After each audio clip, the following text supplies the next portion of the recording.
तो बच्चों आज हम पढ़ेंगे कक्षा 8 विषय गणित अभ्यास 1 इसका पहला प्रश्न है, निम्नांकित परिमेय संख्याओं के निरपेक्ष मान ज्ञात कीजिए।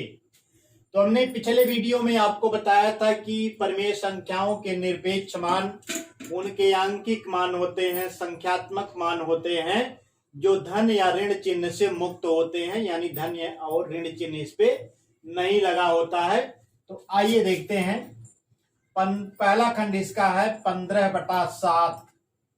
तो 15/7 निरपेक्ष मान का आप चिन्ह लगाएंगे, दोनों तरफ से खड़ी लाइन खींचते हैं, इसे पढ़ेंगे निरपेक्ष मान 15/7 का निरपेक्ष मान पढ़ें, या मॉड ऑफ 15/7 आप कह सकते हैं।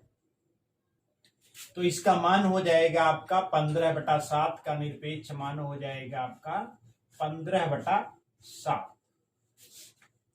इसका दूसरा खंड है ऋण 11/8।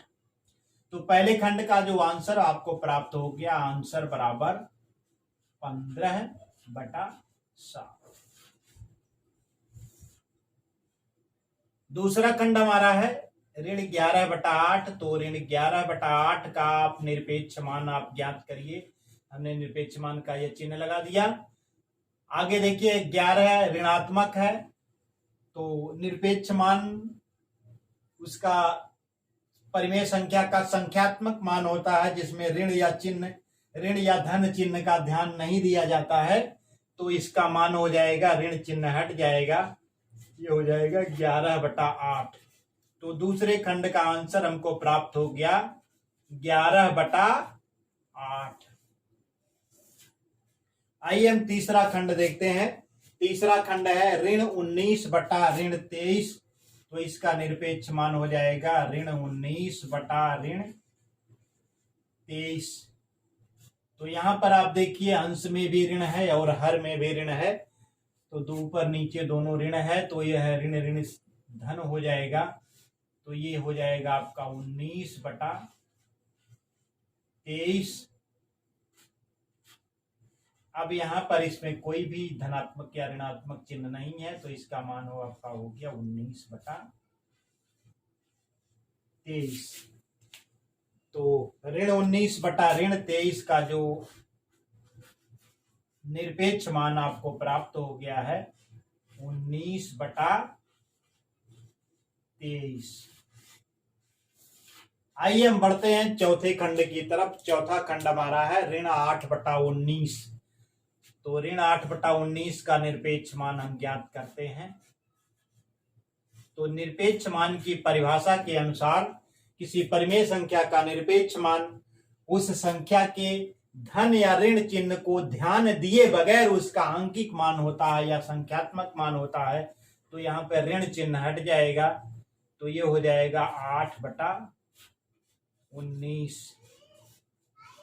तो आंसर हो गया आपका 8/19। तो इस प्रकार से पहले प्रश्न के सभी खंड हल हो गए हैं। आइए हम बढ़ते हैं दूसरे प्रश्न की तरफ।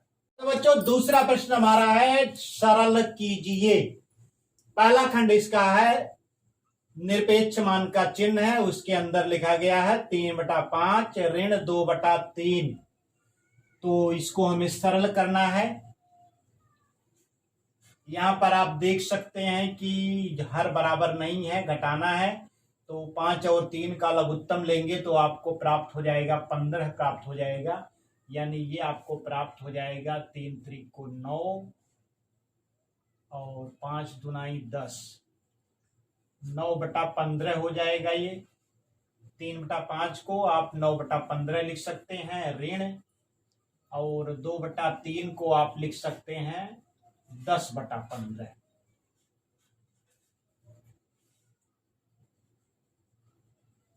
ठीक है, इसमें हमने ऊपर नीचे 3 से गुणा कर दिया तो ये 9/15 हो गया। इसमें ऊपर नीचे 5 से गुणा कर दिया तो ये 10/15 हो गया।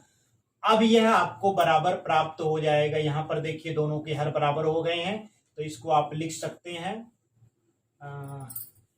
यही लिख लीजिए आप 9 ऋण 10/15। निरपेक्ष मान का चिन्ह है, ये आपको बराबर प्राप्त हो जाएगा। 9 ऋण 10 जो है, 10 जो है अधिक है, इसलिए ऋणात्मक मान प्राप्त हो जाएगा 1/15।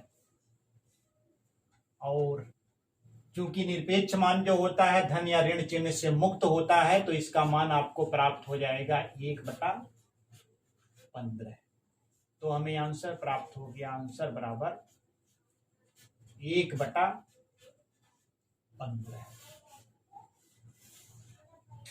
तो इस प्रकार से हमारा पहला खंड हल हो गया है। आइए हम बढ़ते हैं दूसरे खंड की तरफ। तो दूसरे खंड में क्या है, निरपेक्ष मान का चिन्ह लगा हुआ है, ऋण 9/7, धन 11/3 है। तो 7 और 3 का आप लघुत्तम ले लीजिए तो आपको प्राप्त हो जाएगा 7×21 प्राप्त हो जाएगा। निरपेक्ष मान का चिन्ह लगा दीजिए और 21 7 से भाग देंगे तो 7×21 3 आया, तो 9 में 3 से आप गुणा कर दीजिए तो 9×27 आपको प्राप्त हो जाएगा और यह ऋणात्मक चिन्ह के साथ होगा। फिर धन चिन्ह लगाइए और 3×7=21 होता है, तो 11×7=77 आपको प्राप्त हो जाएगा। यहाँ पे ये बराबर हो जाएगा आपका ऋण 27 धन 77। तो 77 अधिक है, तो 77 में से ये ऋणात्मक घट जाएगा, तो ये हो जाएगा निरपेक्ष मान के चिन्ह के साथ, ये हो जाएगा आपका 50/21। अब जो है इसका निरपेक्ष मान आपको प्राप्त हो जाएगा 50/21। तो हमें आंसर क्या प्राप्त हो गया, आंसर बराबर हो गया 50/21।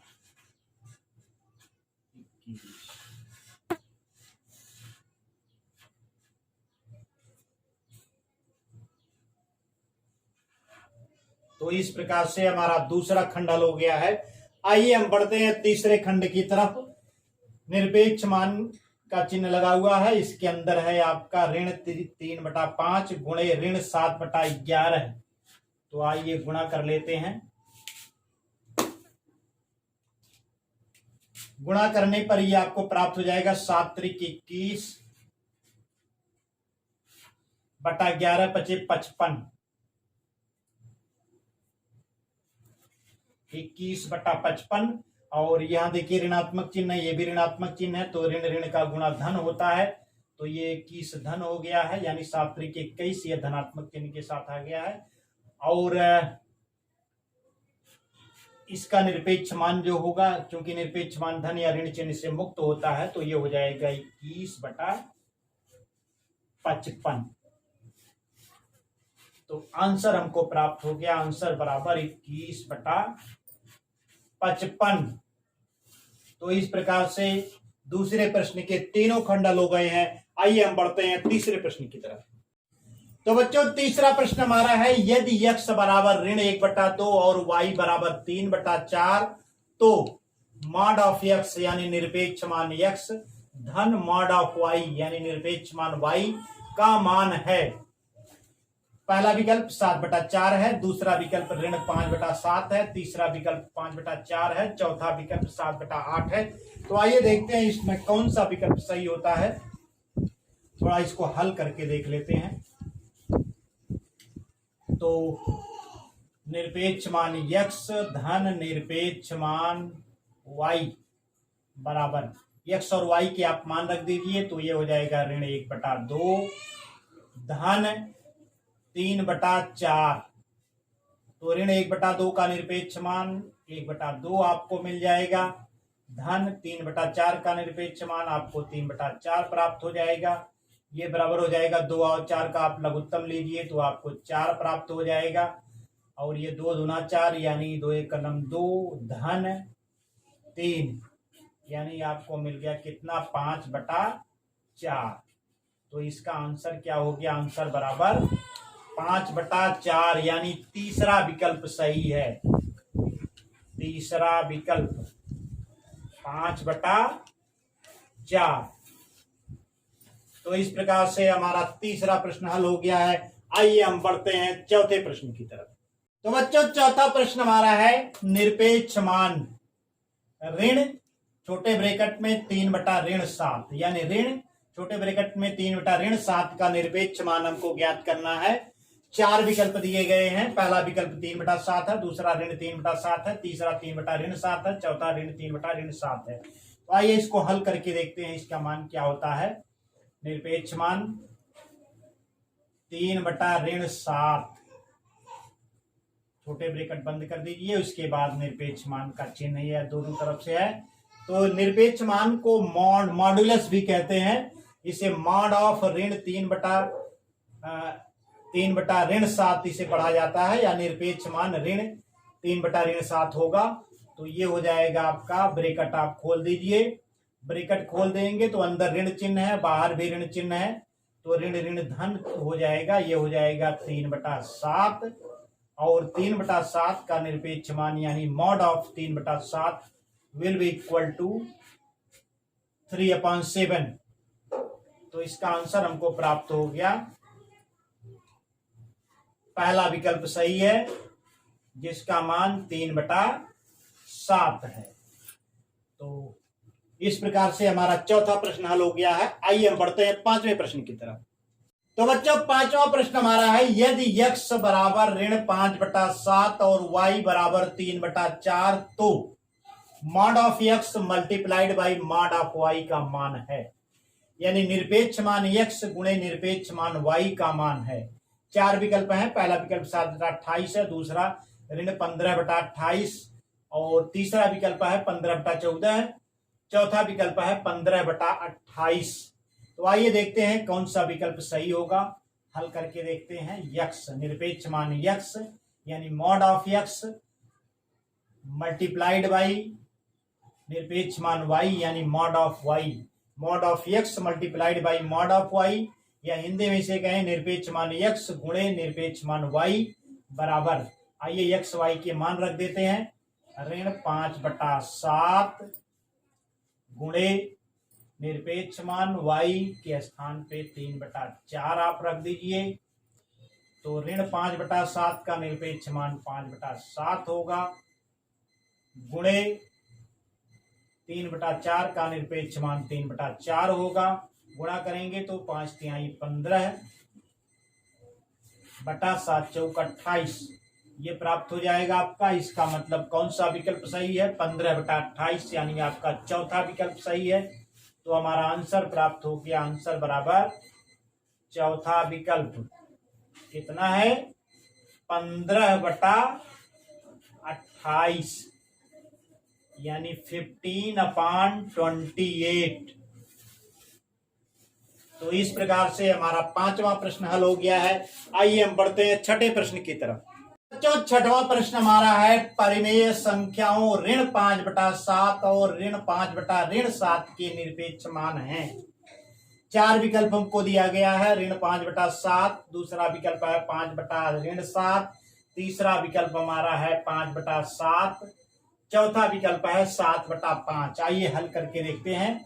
तो ऋण 5/7 का निरपेक्ष मान हम निकालते हैं। ऋण 5/7 निरपेक्ष मान की परिभाषा हमने आपको बताया था। किसी परिमेय संख्या का निरपेक्ष मान उसका संख्यात्मक मान होता है, उसका अंकिक मान होता है, यह धन या ऋण चिन्ह से मुक्त होता है। यानी किसी परिमेय संख्या का निरपेक्ष मान उसके धन या ऋण चिन्ह को ध्यान में रखे बगैर उसका अंकिक मान होता है। तो यह ऋण चिन्ह हट जाएगा, यह 5/7 हो जाएगा।